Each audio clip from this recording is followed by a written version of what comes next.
So seeing the world clearly and perceiving the truth about any given matter relies to a great extent on being able to stop identifying with any particular institution, group, role, job, or even personal identity.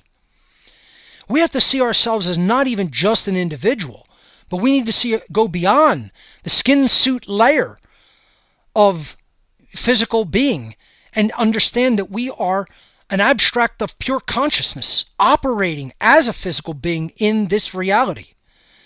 We are a spiritual being having a human experience in the 3D domain.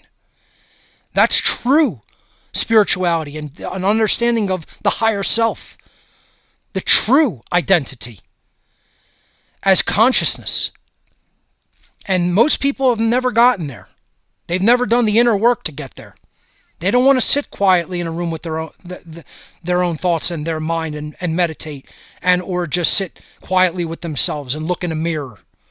God forbid, that's the last thing that they would want to do. Is be alone and quiet with themselves. Probably the person they hate the most in life. And yet say that they love themselves. They're trapped inside of themselves. They're trapped in the roles that they have accepted. Often to appease someone else or for money or for a myriad of other reasons. But they're trapped in that barrier that is never going to let them become self-realized unless they break out of that cage that they've allowed themselves to be put into. They've allowed their infinite expansive consciousness to be held prisoner in a tiny little box. That's what ego identification is. Iron and the Soul by Henry Rollins. And I think this is 1994 from Details magazine. Henry writes a lot. Okay. He's constantly writing articles. Fascinating guy. One of the more interesting guys that I've ever interviewed. But it's a great piece. Okay, I'll read that. It's really good. And it's all just about iron, just the weights, basically what you kind of said. Yeah. The weights are always the same. Yep. Yeah. Here it is. When I used to think there was my adversary that I was trying to lift, that which does not want to be lifted, I was wrong. When the iron doesn't want to come off the mat, it's the kindest thing it can do for you. If it flew up and went through the ceiling, it wouldn't teach you anything. That's the way iron talks to you. It tells you that the material you work with is that which you will come to resemble. That which you work against will always work against you. Yep. It's a great bit. Okay, it's a really great piece. I'm going to read that. The piece is all just about his experience in lifting weights, and that they don't lift themselves. It's a lot of effort. Yeah. The miles don't run themselves. Exactly. It's anything that you want to do that's hard to do is worth doing. Let me tell you something about the universe. The universe is all around us. Even this air right here is a universe. And what I do, this is how I made $500,000 today, is I grab the universe right here. I grab the universe and I squeeze and force. I force the juice from the universe. This is why I'm so fucking juicy.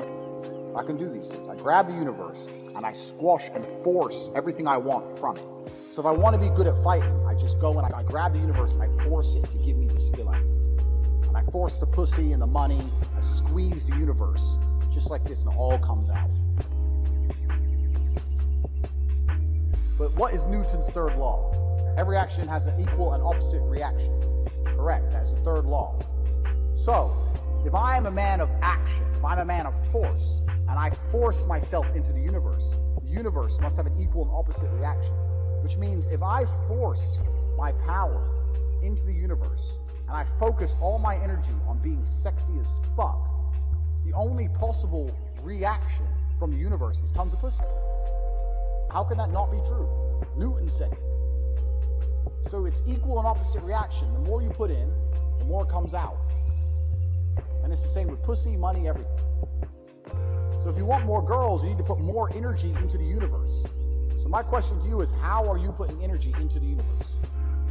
Is it just from typing on the computer, or are you doing things? Are you lifting weights, going places, doing things? If you force your energy into the universe will give you back. This is how I know I'm one of the greatest men on the face of the planet. The Lord High Jaw protected me. The universe has told me the amount of sheer energy I have forced into the fabric of the cosmos Stop, pause, and rewind.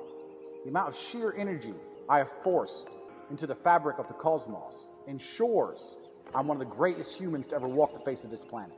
And that is why girls get naked on command. Now you can do the same thing. Energy in. Newton's third law. Print it out, put it on your little wall. Next time you're about to jack off, think, am I putting energy into the universe or am I just putting sperm all over my pants? Now, I've written an extensive list of everything that you guys deserve. I have. I've worked very hard at this list. It's very long and comprehensive, and I'd like you to look at it right now. Are you ready? This is what you're entitled to. Nothing. You're a man, you're entitled to nothing in this world. You need to work for it. I'm going to keep saying it. You're not entitled to a damn thing if you're a man. If you're a woman, if you're a child, if you're a dog, you're protected. Don't worry. Everybody loves you. Doesn't matter what you do. But if you're a man, you need to earn it. You're not, nobody's going to hand anything to you.